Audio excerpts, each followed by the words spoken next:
Spider-Man 2 Chapter 1 Late Again. She looks at me every day.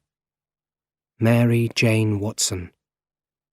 Her picture is all over New York. I love her, but she doesn't know. She can never know. She can't be part of my life. Who am I? I'm Spider-Man, and I have an important job to do. I'm also Peter Parker, and I too have a job to do.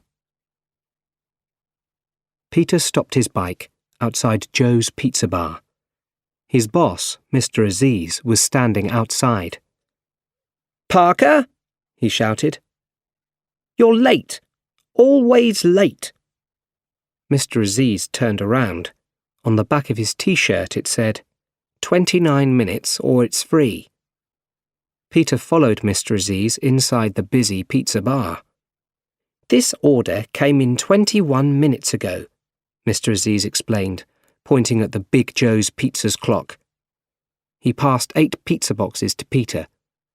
"You've got 7.5 minutes, or you'll lose your job. Go!"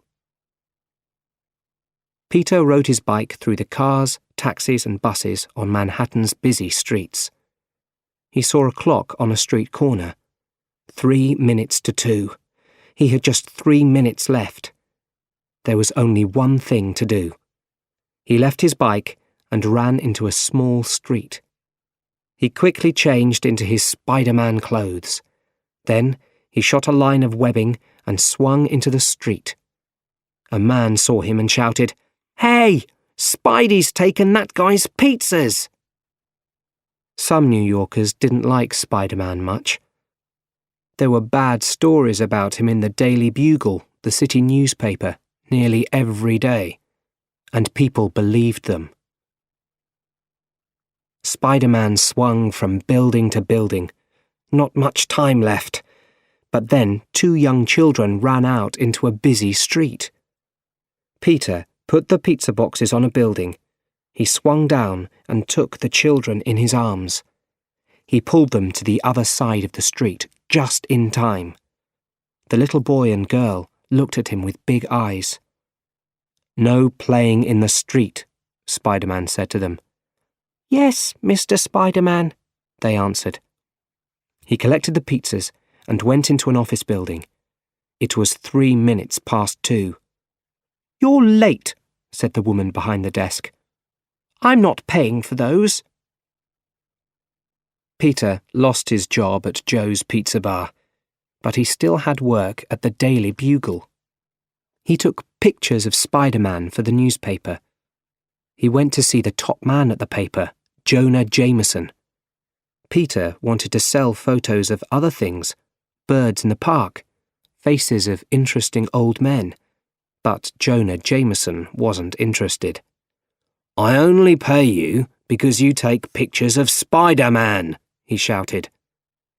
"Spider-Man won't let me take any more pictures," said Peter. "The city hates him because of you." "Well, I don't want your other pictures." "Okay," said Peter, and he pulled out a fantastic photo of Spider-Man. "I'll give you 150, said Jameson. 300, said Peter. Okay, said Jameson. Go and see Betty. Peter went to get the money from Betty Brandt.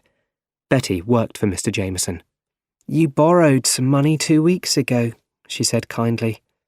"I can't give you any more. Sorry." Oh no, thought Peter. I'm late again. He ran to the university. He ran faster than any ordinary person. People were looking at him, but he didn't care. He turned a corner and ran into someone. Books and papers flew everywhere. Peter took the books and papers in his hands and stood up, right in front of his teacher. "Oh, Dr. Connors, sorry," he said. "Where were you going, Parker?" "To your class." "My class is over," said Dr. Connors. "Look at you, Peter. You're always late for class. You're always so tired. Your homework on fusion is late. I know, said Peter. I'm planning to write my fusion homework on Dr. Otto Octavius. Octavius is a friend of mine. Make sure it's good. It was dark when Peter arrived at Aunt May's house in Forest Hills. He walked into the living room. He was thinking about other things, and he didn't see Aunt May, MJ, and Harry standing there,